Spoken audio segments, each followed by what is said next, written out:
Last time we talked about London Bridge, but this time let's talk about Tower Bridge.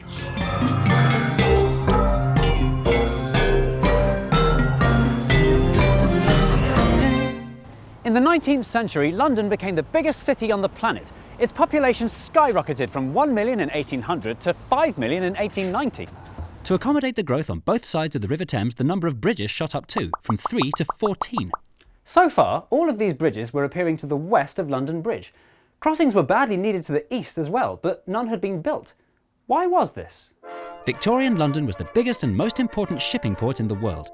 This part of the Thames was known as the Pool of London, packed with docks and warehouses, welcoming boats of all different shapes and sizes from all over the empire to supply Britain with quite literally everything from coal to sugar to dog kennels to mattress protectors to fortune cookies. Any bridge built east of London Bridge would have to somehow keep access open to the Pool of London for the thousands of very, very tall ships. As the famous saying goes, when you can't build a bridge, build a tunnel, stupid. But in the 19th century, this wasn't so easy. No one had ever managed to dig a tunnel under a river anywhere in the world before. But if anyone was up to the job, it was the terrific Richard Trevithick, mining expert, inventor of the steam train, and a tunnelling superstar in his native Cornwall. In 1807, Trevithick made a good start on a test tunnel in Rotherhithe. But he learnt the hard way that London wasn't Cornwall. London sits on top of a layer of soft, squishy clay that gets extremely sloppy when wet. Under the river, the clay gets extremely sloppy and extremely squishy indeed. Trevithick had only got halfway across the river when the whole thing flooded and collapsed, and the project had to be abandoned.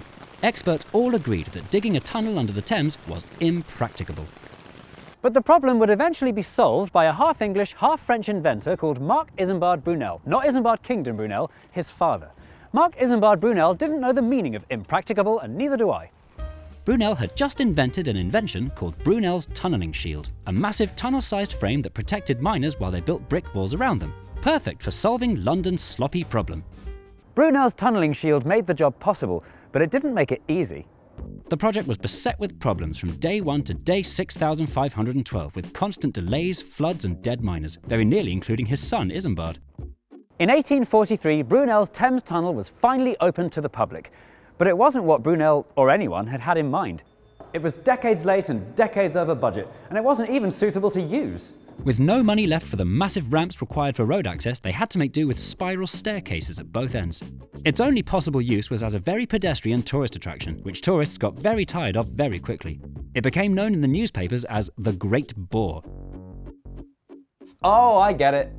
Brunel's tunnel did eventually get turned into something useful. In 1865, the East London Railway bought it and started running their trains under it. You can still visit today on the underground section of the overground. So, with Brunel's tunnel full of trains, not traffic, it was time for Thames Tunnel, take 2. In 1869, the Tower Subway was built. And while this one was completed much faster, 14 weeks rather than 20 years, it too was a failure. This isn't it, by the way. The nightmarishly claustrophobic Tower Subway was open for just 28 years before closing to the public in 1898. It's still there today, but you're only allowed to use it if you're a utility pipe. Tunnels, in a nutshell, were not up to the job, and neither were tunnels under the Thames. So just how could the City Corporation solve the unsolvable problem of getting traffic across the Pool of London? Get the public to solve it. The City Corporation's chief architect, Sir Horace Jones, was put in charge of setting up a competition, calling for ideas for a crossing that was open to both road and river traffic. More than 50 of Britain's best engineers submitted ideas, but Horace found something wrong with all of them. I've designed a swing bridge with 2 rotating roadways, so at any time, either one of these 2 paths will be open, and road traffic literally never has to wait. But every ship would literally always have to wait. Well, road traffic's more important. Not in the 19th century, it's not. Next! My idea is basically the same, but the road slides out instead of spinning. It's much more complicated and probably isn't going to work. Sorry. Good man. My design is a transporter bridge lifting people and horses high up on dangly platforms. Like the one in Middlesbrough? Yeah? Oh. My solution is we make the bridge very tall. And how will vehicles get up there? Massive spiral ramps like the ones you get in car parks. That's hideous. You'll ruin the whole area. Well, that's what I do. I totally ruined the embankment. So, start building on Monday, yes? No. All right, well, how about this one? No. All right, how about this one? No. You don't seem to understand. I am Sir Joseph Bazalgette. But we're arch enemies. I built the sewer orders! I'm muting you. You have no authority! Gentlemen and gentlemen, thank you for your submissions. I have considered them all carefully and decided that the winner is me. Hooray! Horace Jones picked his own entry and then died. His design was a bascule bridge with flippy bits that raised up to allow ships to pass underneath.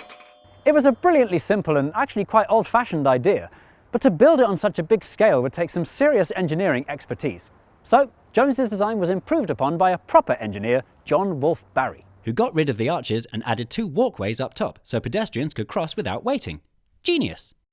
Despite its ultra-modern engineering, the new bridge was designed to look 1,000 years older than it really was, so that it would forever fit in sensitively with the surrounding architecture, matching the Gothic style of its next-door neighbour, the Tower of London, which is how the bridge got its name, Tower Bridge. Tower Bridge opened in 1894 and the public fell in love with it immediately. And who can blame them? I mean, look at it! The bridge became an icon of London and is today arguably the most famous bridge in the world, citation needed. It's so iconic that lots of tourists, mostly Americans, mistakenly call it London Bridge. It's a compliment, really. It feels like it's been here forever, but it's actually so modern we have photos of its construction. It was built for cars. It's newer than the Brooklyn Bridge. Beautiful though it was, the bridge was by no means perfect. The foot crossing up top was never very popular. With such a long journey up the stairs, it was usually quicker and always less faff just to wait for the bridge to come down. It also had a reputation for pickpockets and muggers, giving criminals a scenic backdrop for their seedy business. So the pedestrian walkways were closed in 1910, and stayed closed right up until 1982, when they became part of the Tower Bridge experience. With Tower Bridge being such a beloved icon, it's incredible to think that this nearly happened to it. In 1943, famous painter W.F.C. Holden put forward a proposal to encase Tower Bridge in an Art Deco frame of steel and glass. It would bring the structure up to date and protect it from German bombs. Cover it in glass to protect it from bombs? Thankfully, no one at the time thought this was a good idea, and Tower Bridge has remained entirely unchanged. Almost. In 1977, the exterior was painted in patriotic red, white and blue to celebrate the Queen's Silver Jubilee. It was meant to be a temporary job, but it actually looked kind of nice, so they kept it. This means that Tower Bridge has the unique honour of being the only bridge in central London that's never been rebuilt. Every other bridge has been replaced and modernised at some point in the last 200 years. As well as the structure being unchanged, remarkably, its status hasn't changed either. Tower Bridge still opens to let big boats through around 800 times a year, but it's still one of the most important road links in London, partly because it forms part of the inner ring road around the congestion charge zone, and partly because, more than 120 years after it was built, it remains to this day the only bridge in Greater London east of London Bridge.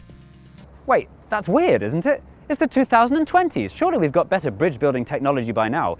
Is there really no demand for any bridges in East London? And hasn't all the shipping gone away? In fact, why don't they just build loads of tunnels? Well, not that it's any of your business, but if you want to know the answer to these questions, tune in next time for another thrilling instalment of Unfinished London.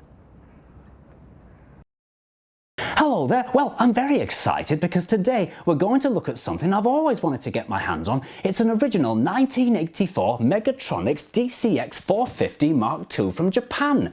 Slightly bad news though, after years of not being used and possibly some damage in transit, it seems to have perished into a fine dust. But not to worry, I do like a challenge, so let's see if we can't get it working again.